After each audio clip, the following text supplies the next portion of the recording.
Learning objective.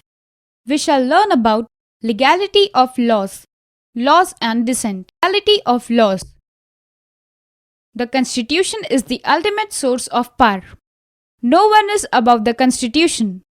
Laws contained in the Constitution are sacrosanct, that is, sacred, and binding on every citizen of India.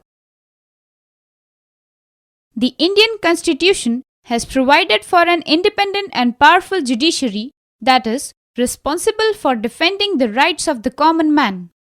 It is entrusted with the job of upholding the legality of the laws. If a law is enacted against the principle of the Constitution, then the judiciary has the right to declare it null and void, that is, abolish it. The judiciary also has the power to punish all breakers of the law. Hence, in conclusion, it can be said that we need a constitution as, firstly, it expresses the self-determination of the citizens. Second, it embodies the civil rights of the people. It is an incarnation of the spirit, the hopes, the beliefs, the expectations, and the wishes of the people. Third, the Constitution establishes the legal framework for democracy. Laws and dissent. Whenever there are laws, there is bound to be a dissent or opposition to it. For example, if a law goes against the interest of a group of people, then that group will protest to express its dissatisfaction. Expressing dissent can take various forms: peaceful marches, non-cooperation, violent protest, strikes, etc. Sometimes, governments are forced to abolish or modify the laws due to such protest. Case study: Laws and Dissent.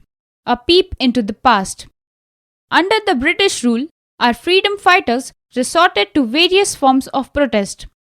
Most protests were peaceful, but some became violent.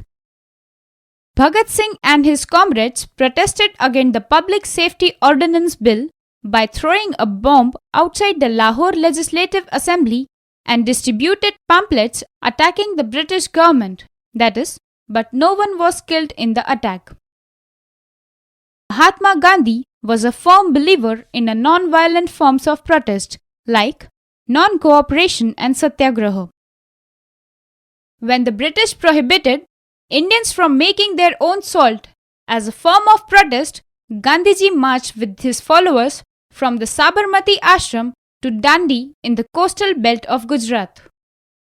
There, Gandhiji symbolically broke the law of the land by picking up a handful of salt from the seashore, thus effectively yet peacefully putting an end to the salt law. When people's dissent saved a rainforest. The Silent Valley is one of the last patches of the untouched rainforest in the world, located in the Western Ghats in Kerala. It is home to a variety of rare plants, birds, and animals. In 1973, the Kerala State Electricity Board, that is KSEB, proposed to build a dam across the Kuntipuza River for generating hydroelectricity. The reservoir formed by the dam would have flooded large tracts of Silent Valley.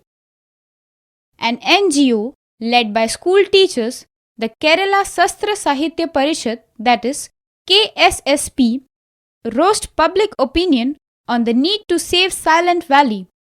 They wrote letters and articles in the press and held public debates. As the various scientific studies showed that the construction of a hydel project at Silent Valley would permanently damage the forest ecosystem, the anti-dam movement gradually became a mass movement, with even students across Kerala joining in the protest. However, many local people were in favor of the project as they felt that the project would provide them with employment and encourage the establishment of industries in Kerala. After weighing all the pros and cons, the government decided to abandon the project and the Silent Valley was declared a national park in 1985. The saving of the Silent Valley is one of the best examples of people's power in a democracy. Summary: all societies are bound by rules that keep the order in human life. The Constitution is a set of rules, laws, and principles according to which a country is governed. The Indian Constitution is a comprehensive document containing 395 articles and 11 schedules. Many laws have been enacted in India to protect the welfare of the weaker section of the society, like the Dalits, women, and minorities. Every law enacted by the legislature has to conform to the provisions of the Constitution, otherwise, they will be nullified by the courts. Sometimes, some section of the people protest against a law that they think is against their interest. Sometimes, the government are forced to abolish or modify the laws due to such protest. That is all in this lesson. Keep learning.